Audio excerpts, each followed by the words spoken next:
Donc oui, je suis Mathias Thibault, référent accès au droit santé auprès de Médecins du Monde. Et dans cette présentation aujourd'hui, je me propose de revenir déjà sur les activités de Médecins du Monde pour pouvoir situer notre discours, voir comment nos activités de terrain, en particulier en France, nous permettent d'avoir un discours et des observations sur l'aide médicale d'État.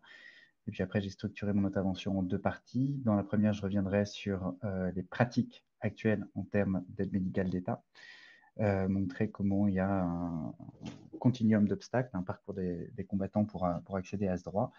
Et dans une deuxième partie, je reviendrai un petit peu plus précisément sur les attaques actuelles dont fait l'objet le dispositif et les menaces qu'on a identifiées avant de terminer par une conclusion sur notre horizon de plaidoyer en la matière. Une présentation très complémentaire à celle de Lola Isidro, hein, qui nous a retracé avec clarté l'évolution historique et juridique du dispositif. J'oserais même le terme d'archéologie, hein, à la fois juridique, pour bien comprendre comment aujourd'hui les évolutions juridiques ont façonné un cadre de pratique qui va avoir un impact très concret, on va le voir, sur l'accès au dispositif, mais aussi des retards dans l'accès au droit, le non-recours, très important, et aussi quasiment une archéologie idéologique. On va le voir aussi, mais aujourd'hui, le fruit de ces évolutions historiques façonne un imaginaire, des représentations et aussi le socle d'attaques très très fortes. Donc on va avoir l'occasion d'y revenir. Pour commencer, tout d'abord, d'où on parle, enfin, d'où je parle aujourd'hui en tant que médecin du monde France. C'est important pour bien savoir d'où viennent nos constats. Vous avez une carte ici sur la présentation qui montre où nous sommes situés et où nos différents programmes sont situés. Comme ça a été dit, Médecins du Monde a été créé en 1980, est présent donc dans 59 pays, mais en fait, le pays où on a le plus de programmes est aujourd'hui la France, paradoxalement, puisqu'on est plutôt connu pour nos activités à l'international. L'objectif de notre association est clair, on milite pour un système de santé juste et universel, à travers deux piliers, soigner et témoigner. On est une association politique et on maintient ce terme, voire militante, puisque non seulement on accompagne les personnes dans l'ouverture de leurs droits, mais aussi à travers des situations individuelles, voire collectives, on documente les dysfonctionnements existants dans le but de pouvoir les mettre en évidence, mais également de faire évoluer à la fois les pratiques des institutions et le droit existant, avec à terme un objectif, c'est ne plus exister. Ça soulève d'ailleurs des enjeux très particuliers, hein, puisque on a ouvert notre premier centre de soins en France, à Paris, en 1986, avec la volonté de le fermer à l'origine dans les 6 mois. 35 ans plus tard, force est de constater qu'on est toujours présent sur le territoire à travers 48 projets répartis sur 25 sites en France, puisque les difficultés d'accès aux droits et aux soins se multiplient et s'aggravent, donc dans un climat assez général disons, démantèlement, pour le dire vite, des services de protection sociale et avec une vague particulière aussi d'attaques contre l'accès aux soins des personnes étrangères. Quelques mots sur la structuration de nos activités. Donc aujourd'hui, elles sont menées par 150 salariés en France et près de 1500 bénévoles, soignants, mais pas que, hein, dans l'ensemble de nos programmes qui accueillent, accompagnent et réalisent des actions de plaidoyer au niveau local comme national. Peut-être l'exemple de certaines de nos programmes pour être un peu plus clair et plus illustratif. On a par exemple une mission auprès des travailleurs précarisés en Nouvelle-Aquitaine, à Bordeaux, auprès des livreurs de plateformes numériques, également auprès des travailleurs saisonniers viticoles de la région. L'idée, c'est de les accompagner dans l'ouverture de leurs droits, mais plus largement de les sensibiliser à l'impact des conditions de travail sur leur santé et d'essayer de faire évoluer, encore une fois, les pratiques comme le cadre juridique existant afin d'améliorer leur accès à la santé. Tous nos constats, effectivement, font l'objet d'un certain nombre de publications, d'analyses. C'est le cas de notre observatoire annuel, notre rapport de l'observatoire annuel qui paraît tous les ans au mois de juin. Quelques chiffres tirés de notre dernière édition pour vous donner un peu un aperçu de nos activités. Donc en 2023, on a accueilli 17 000 personnes au sein de nos différents programmes à travers environ 15 000 consultations médicales ou sociales. Quelques mots également sur le profil socio-démographique des personnes accueillies, majoritairement des hommes, à 63%, avec 33 ans comme âge médian.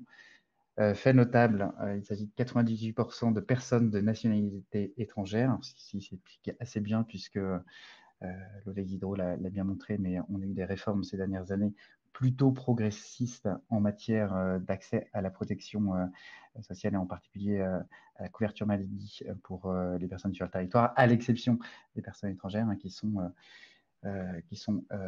heurtent elles-mêmes à un certain nombre de difficultés.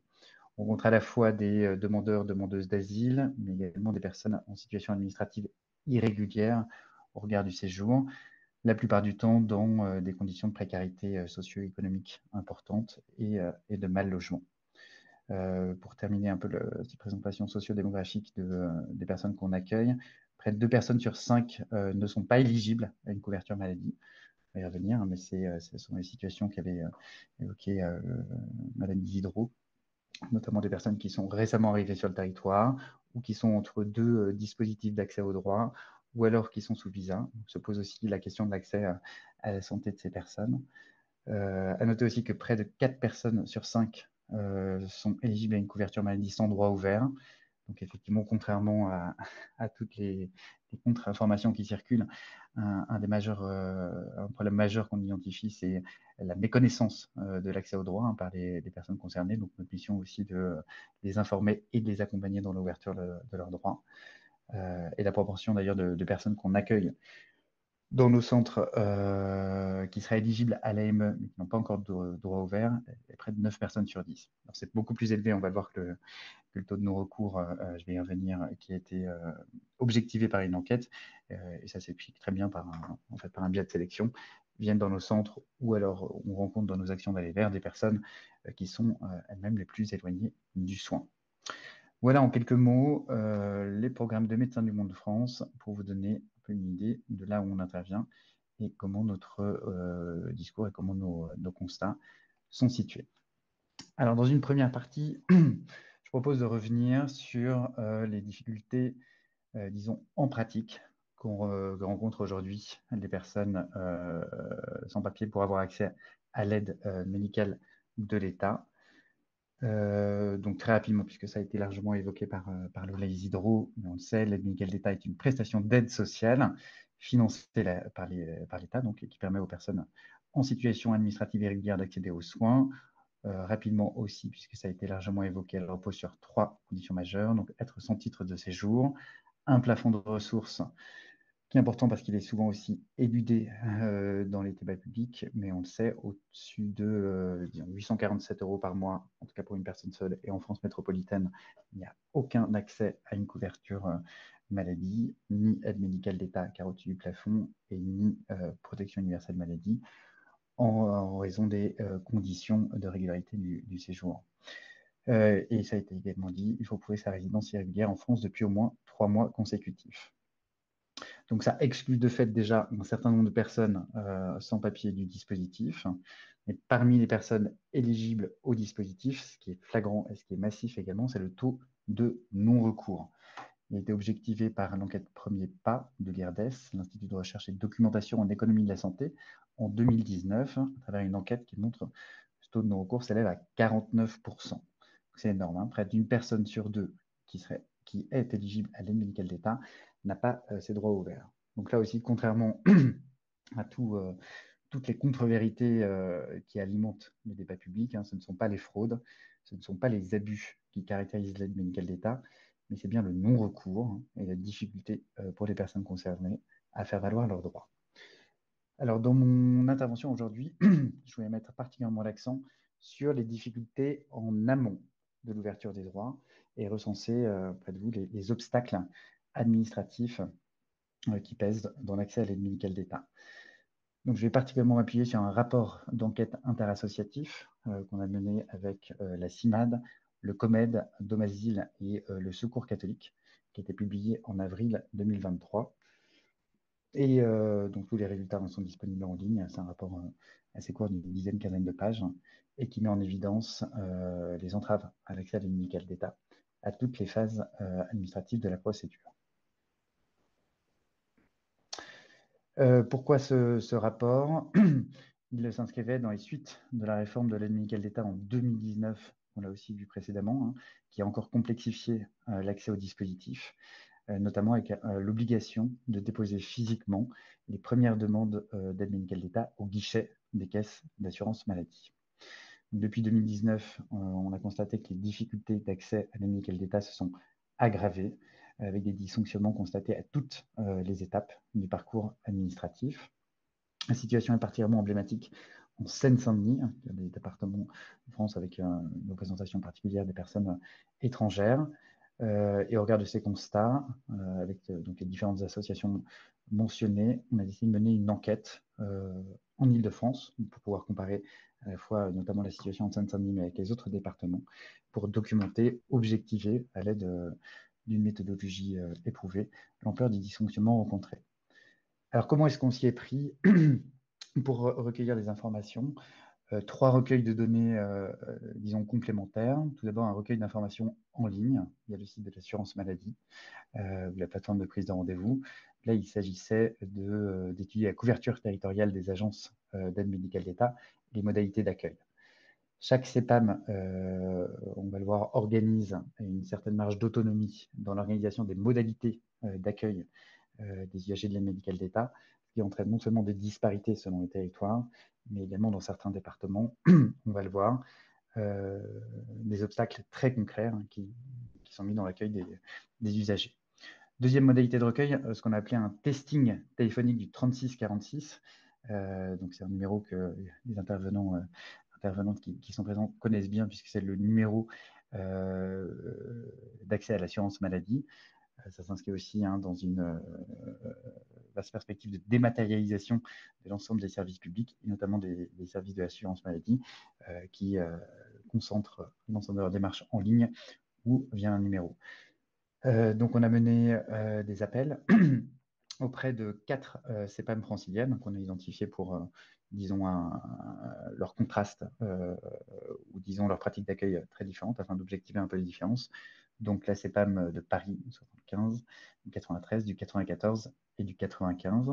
Donc, avec 40 enquêteurs, enquêtrices bénévoles ou salariés de nos structures, on a passé des appels donc, entre le 10 et le 16 janvier 2023 pour évaluer à la fois l'accessibilité du service, qu'on va le voir, le délai de réponse aux appels, la qualité des renseignements donnés aux usagers qui appellent pour pouvoir constituer leur dossier, et également les délais pour obtenir un rendez-vous. Troisième modalité d'enquête, c'était un questionnaire pour les usagers et usagères de l'aide médicale d'État qu'on a administré à la sortie de l'agence de la Courneuve. Donc l'agence de la Courneuve, donc c'est en Seine-Saint-Denis et on va y revenir, mais c'est l'unique agence sur le territoire du 93 qui est dédiée à l'aide médicale d'État. On a administré ce questionnaire auprès de 258 personnes. Donc là, c'est pareil, fin janvier 2023, administré par 30 enquêteurs, enquêtrices de nos structures. Là, il s'agissait à la fois d'identifier les obstacles rencontrés a posteriori dans le parcours administratif d'accès à l'aide médicale d'État pour ces personnes et recueillir les éventuelles difficultés rencontrées au guichet de la CEPAM. Donc, à travers ces 3 recueils de données, il s'agissait de retracer l'ensemble des difficultés et je vais vous en présenter maintenant les résultats. Premier constat très clair, c'est la couverture territoriale insuffisante des caisses primaires de l'assurance maladie, donc des agences locales de l'assurance maladie, pour l'accès à l'aide médicale d'État. Je le disais tout à l'heure, donc chaque CEPAM, chaque caisse primaire d'assurance maladie départementale, organise l'accueil des usagers à l'aide médicale d'État avec des disparités très fortes. Donc on a recensé dans ce tableau que vous retrouvez dans notre rapport les différentes modalités. Donc, tout d'abord, un trait saillant, c'est la limitation des dépôts à certaines agences. Donc, je le disais, c'est le cas dans le 93, en Seine-Saint-Denis, où il y a une seule agence sur l'ensemble du territoire auprès desquelles les personnes peuvent venir déposer leur dossier. Il y a des disparités très importantes puisque sur Paris, par exemple, il y a 2 agences qui sont mises à disposition. Et de l'autre côté, en termes de pratique, dans les Yvelines, dans le 77, on a l'intégralité des agences locales qui peuvent accueillir les personnes. Faut le voir que c'est déjà une entrave majeure, hein, puisque on sait les personnes sans papier sont soumises à des risques de contrôle policier et d'arrestation à clair. Sortir dans la rue, se déplacer, c'est être soumis à la menace très concrète de se faire contrôler par la police et, dans le pire des cas, d'être envoyé en centre de rétention administrative, ce qui peut être un préalable à l'expulsion. Donc là déjà, on a une première entrave majeure puisque certaines personnes doivent se déplacer à travers un département entier pour pouvoir venir déposer leur dossier, ce qui peut entraîner des craintes, des peurs, et ce qui peut entraîner des formes d'autocensure et de non-recours à ce droit. Mais les difficultés ne s'arrêtent pas là, puisqu'il y a des modalités de dépôt des dossiers qui sont très variables d'une CEPAM à l'autre en Ile-de-France, mais on va le voir aussi sur l'ensemble du territoire.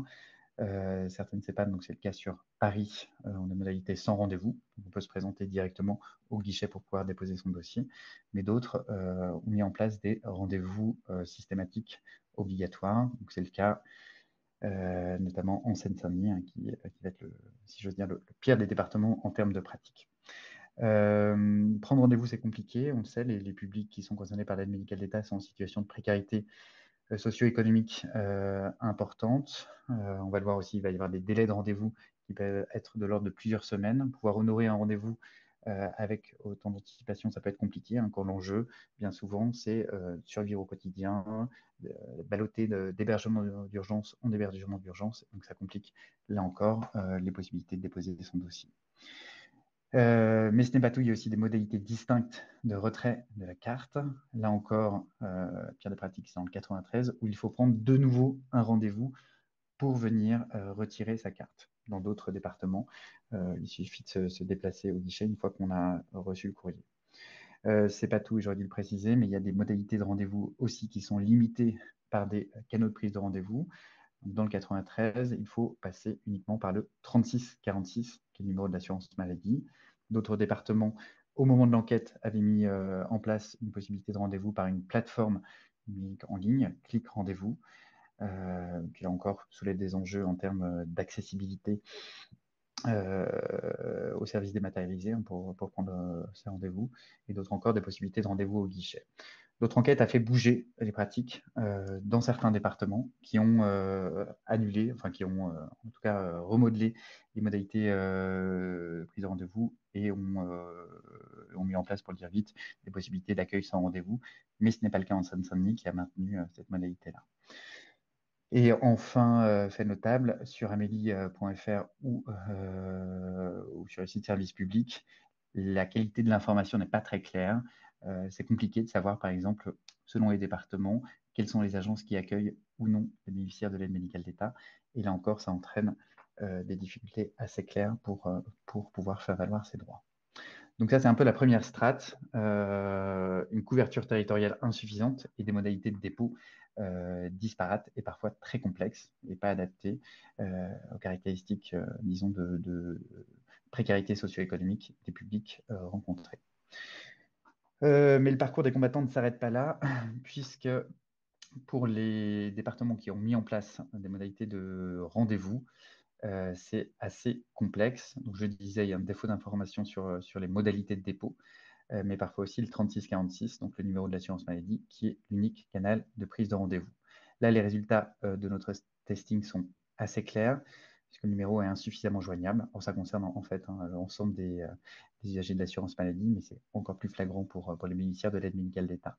L'accessibilité est limitée, donc il y a plus d'un appel sur 3 qui n'aboutit pas pour les CPAM 93 et 94. Il peut y avoir un temps d'attente où les lignes sont saturées, donc il n'y a pas de possibilité d'avoir un interlocuteur ou une interlocutrice en ligne, ou alors il faut rappeler à plusieurs reprises. Les délais d'attente également sont assez décourageants, puisque selon les résultats de notre testing, on a entre 20 et 45 minutes d'attente pour avoir un interlocuteur ou une interlocutrice de l'assurance maladie. Et les échéances de rendez-vous proposées sont parfois très lointaines, jusqu'à 24 jours pour obtenir un rendez-vous auprès de l'agence de Cergy. Donc effectivement, en cas d'urgence à se faire soigner, ça soulève des enjeux assez clairs. Autre résultat très clair de notre enquête, c'est les renseignements bien trop souvent erronés de l'assurance maladie. On a testé en fait, les différentes conditions légales pour ouvrir ses droits. Euh, et on a vu que seulement sur un appel sur trois est abordée la condition d'irrégularité de séjour et seulement un appel sur quatre, celle du plafond de ressources. Très concrètement, ça veut dire que des personnes qui appellent peuvent se voir orienter vers l'aide médicale d'État sans pour autant remplir toutes les conditions, ce qui là aussi évidemment complique les parcours administratifs, provoque de l'errance administrative des différents publics. Ce qui est particulièrement notable aussi, c'est qu'un appel sur trois ne mentionne pas l'obligation du dépôt physique des primo-demandes.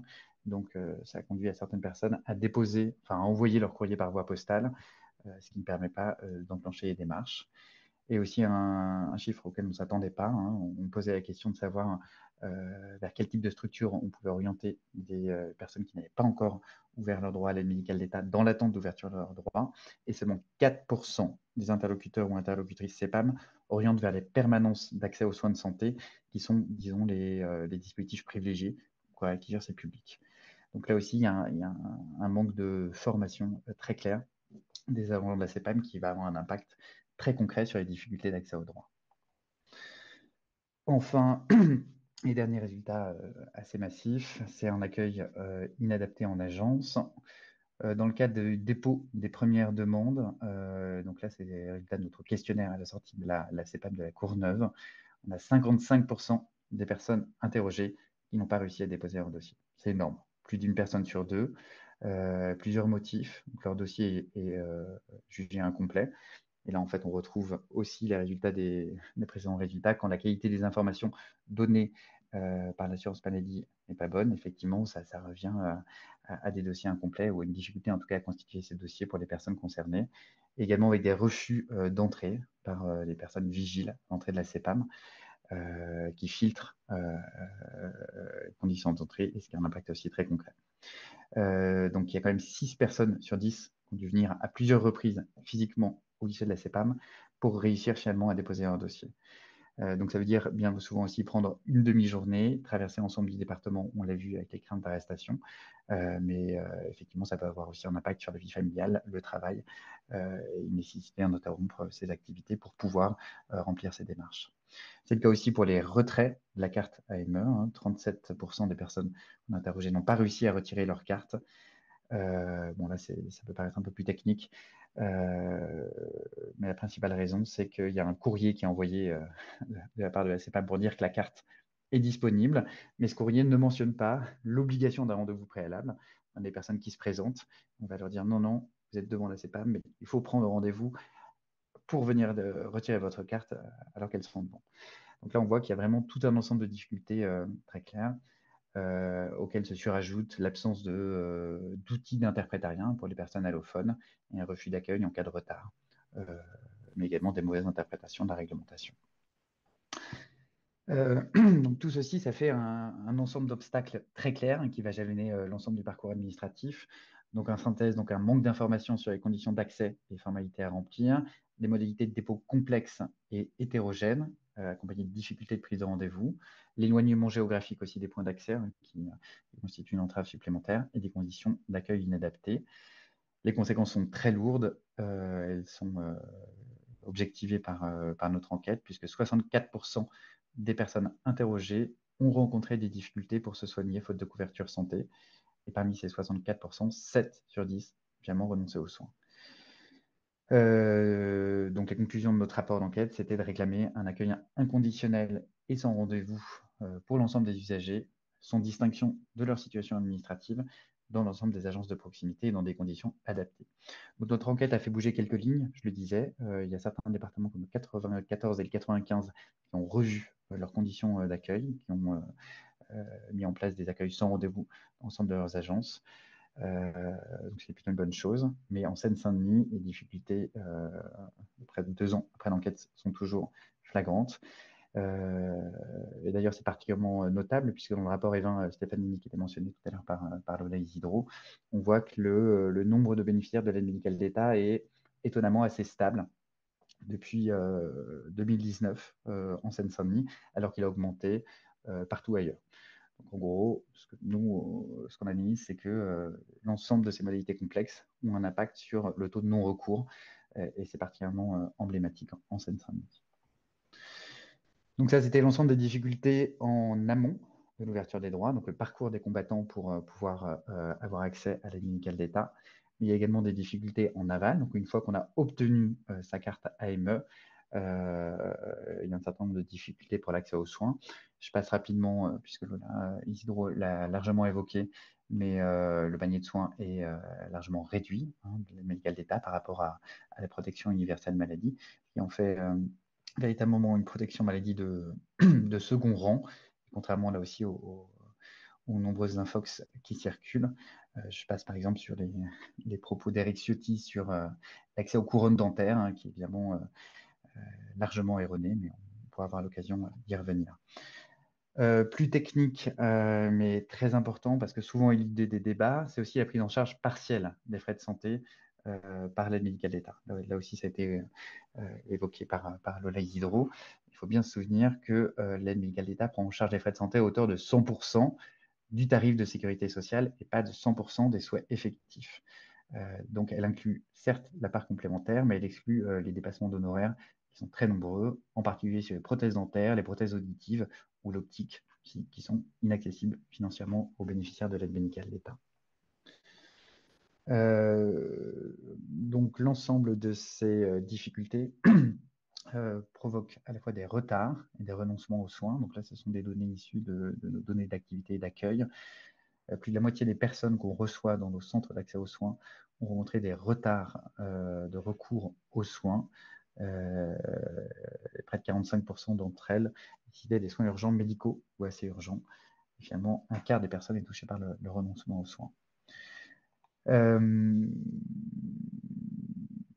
Effectivement, dernière difficulté, si j'ose dire, en aval de l'obtention de la carte AME, c'est l'étendue, l'ampleur des refus de soins qui sont opposés aux bénéficiaires de l'aide médicale d'État. Vous connaissez sans doute, il y a eu un rapport de l'Institut des politiques publiques, commandité par la Défenseure des droits et le ministère de la Santé, qui date du printemps 2023 de tête. Ils ont réalisé un testing téléphonique auprès de 3 spécialités, donc médecine générale, pédiatrie et ophtalmologie. Et ce rapport met en évidence l'existence de refus de soins opposés aux bénéficiaires de l'aide médicale d'État massif, un chiffre, s'il faut en retenir un, une probabilité d'obtenir un rendez-vous de 10 à 12 points de pourcentage plus faible pour les bénéficiaires de l'aide médicale d'État par rapport aux assurés sociaux. Ce qui est intéressant dans ce rapport, juste pour en dire 2 mots, c'est qu'il met en évidence les ressorts et les motifs de ces refus de soins, non pas tant liés à des formes de représentation, ou pour le dire d'ailleurs de manière plus clairement à des pratiques racistes ou xénophobes des professionnels de santé, mais plutôt en raison de difficultés pour les professionnels de santé de se faire rembourser les soins par l'assurance maladie. Et puis, effectivement, ça ne justifie pas ces refus de soins, mais c'est assez intéressant puisque ça met en évidence le fait que l'existence de circuits de télépaiement parallèles et finalement d'une procédure spécifique pour les bénéficiaires de l'aide médicale d'État entraîne des difficultés pour les professionnels de santé à se faire rembourser et peut générer un refus ou des pratiques de dissuasion pour les bénéficiaires de l'aide médicale d'État. Donc là aussi, ça entraîne des recommandations très claires de la part de nos associations.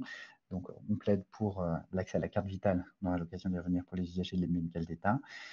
On n'est pas dupe, c'est pas tout à fait dans l'air du temps. En attendant, une des solutions, ça serait la mise en place d'un circuit de télépaiement généralisé pour les soins concernant l'aide médicale d'État, aligné sur celui des assurés sociaux.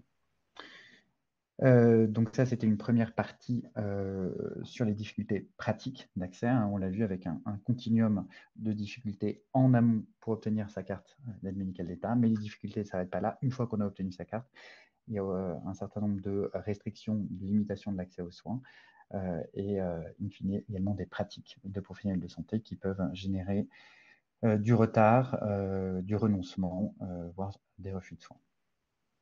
Alors, il me reste une dizaine de minutes et je voulais mettre l'accent dans cette deuxième partie sur les menaces actuelles qui pèsent sur l'aide médicale de l'État. Je ne reviens pas, je m'étends pas en tout cas sur les dernières réformes de 2019 qui, on l'a vu, a entraîné un certain nombre de restrictions et qui surajoutent à toutes celles mentionnées par Lola Isidro. Peut-être un petit focus sur les 18 derniers mois où on observe quand même une intensification des attaques très claires contre l'aide médicale d'État, avec une succession de séquences politiques qui contiennent chacune un certain nombre de menaces. Vous l'avez sans doute en tête, entre mars et décembre, enfin même janvier 2023, c'était la loi Asile-Immigration, avec une menace très claire de suppression de l'aide médicale d'État. Donc en particulier, le Sénat a porté et a voté une transformation de l'aide médicale d'État en aide médicale d'urgence. Alors, il ne faut pas être dupe des mots, parce que derrière cette transformation se cache en fait une suppression de l'aide médicale d'État.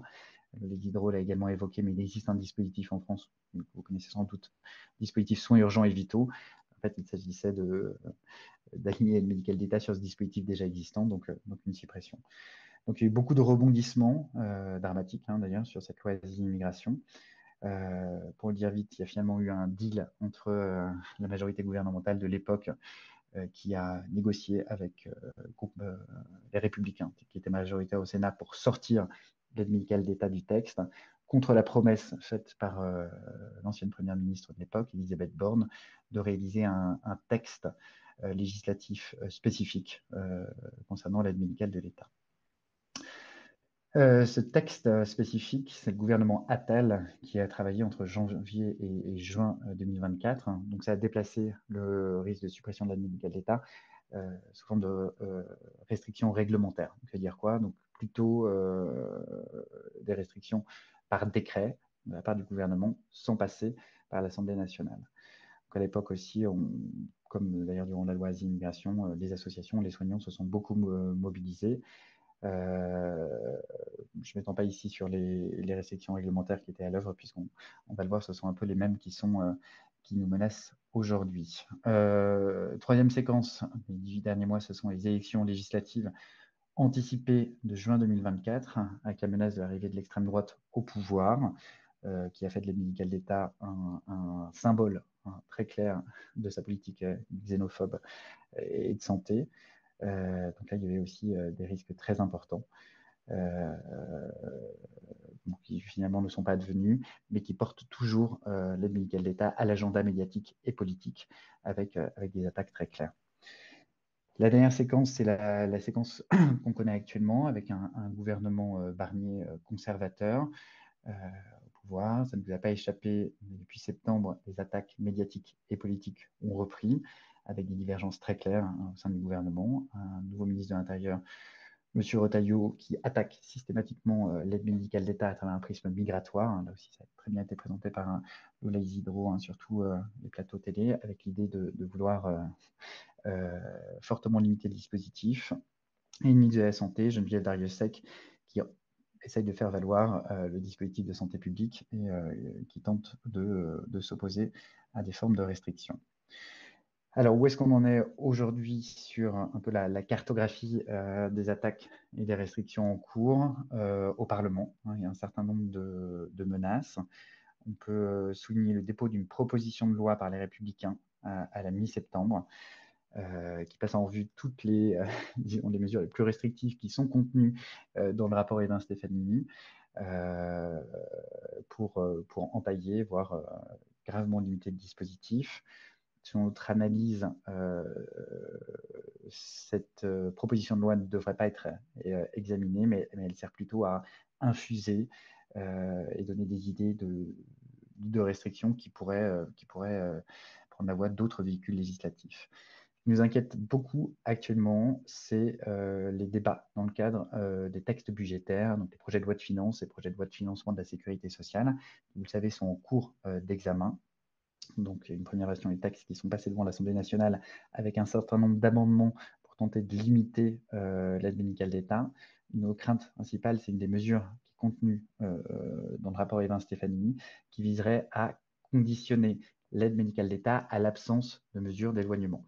Donc, pour le dire plus simplement, les personnes étrangères sous OQTF, IRTF, ITF, donc obligation de quitter le territoire français, interdiction du territoire français, enfin, toutes ces mesures d'éloignement, vous connaissez sans doute, pourraient se voir supprimer l'aide médicale d'État. Ça a été retiré du texte en commission, mais ça va revenir et on s'y attend là dans les prochains jours au Sénat, hein, qui va sans doute déposer des amendements très très forts de limitation de l'aide médicale d'État qui risquent d'être adoptés. Alors, je vous passe un petit peu les différents véhicules législatifs. On espère que l'Assemblée nationale va corriger le tir et qu'in fine, le texte ne soit pas adopté avec de telles limitations. Il y a quand même des risques importants qui pèsent dans cette séquence législative. Et bien sûr, il y a aussi le projet de loi immigration qui a été annoncé et voulu par le ministre de l'Intérieur, M. Retailleau, et qui pourrait là aussi contenir un certain nombre de restrictions sur l'aide médicale d'État, plus largement sur l'accès au dispositif d'assurance maladie pour les personnes étrangères. Ce qui nous inquiète également, c'est l'annonce de restrictions par voie réglementaire par le ministre des Comptes publics. Ça, c'est moins largement visible, et c'est pour ça qu'on tire aussi le signal d'alarme. Laurent Saint-Martin, le ministre des Comptes publics, a annoncé le 15 octobre, lors d'une session de questions-réponses devant le Parlement, le projet je reprends les éléments de langage, de resserrer le dispositif, de l'ajuster par décret, donc sans passer par le Parlement, afin de le rendre plus acceptable, je cite encore, socialement et politiquement. Ce qu'on craint, c'est qu'il y a un récit qui soit écrit par le gouvernement, qui soit on ne va pas toucher à l'aide médicale d'État, mais on va simplement l'ajuster. Sauf que derrière les ajustements qui transparaissent actuellement, il y a enfin, on est très inquiet sur des conséquences. C'est notamment le cas pour les femmes précaires. Là aussi, mon temps est quasiment épuisé, mais je vais quand même mettre l'accent là-dessus. Il y a la volonté de conjugaliser les ressources de l'aide médicale d'État. C'est un point un peu technique, mais qui nous semble important. Aujourd'hui, il y a une individualisation de la prise en compte des ressources au sein d'un foyer pour l'accès à l'aide médicale d'État. Le gouvernement veut revenir sur cette disposition en prenant en compte l'ensemble des ressources, ce qui va avoir notamment un impact sur les couples où il y a une personne en situation administrative régulière, une personne sans papier, et un partenaire soit français, soit étranger en situation régulière. Le plafond de ressources est inférieur à un SMIC mensuel, pour le dire vite. Donc, il suffirait que le conjoint ou la conjointe travaille à un SMIC pour que la personne sans papier avec laquelle elle est en couple dépasse le plafond de ressources de l'aide médicale d'État et se voit privée de toute couverture maladie. Donc là, on a alerté le gouvernement et les parlementaires sur cette mesure, mais qui semble encore aujourd'hui au travail. Je m'arrête là pour cette seconde partie et je vais conclure. Paradoxalement, enfin paradoxalement, de manière qui peut paraître ambivalente, en tout cas, nous, à Médecins du Monde, on est plutôt pour la suppression de l'aide médicale d'État. Évidemment, il faut tout de suite accoler la deuxième partie de la phrase pour la réintégration des bénéficiaires de l'AME dans le régime général de la sécurité sociale. On voit un peu comment on est piégé dans une période politique où on est amené à défendre un dispositif largement imparfait, dont on connaît toutes les limites, mais qui est pour le coup essentiel.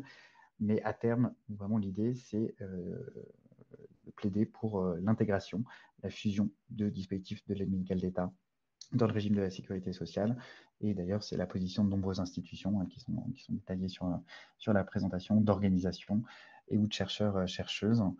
Ce qui aurait le double avantage de terminer avec cette séquence politique et d'arrêter de focaliser les débats politiques et médiatiques sur ce dispositif.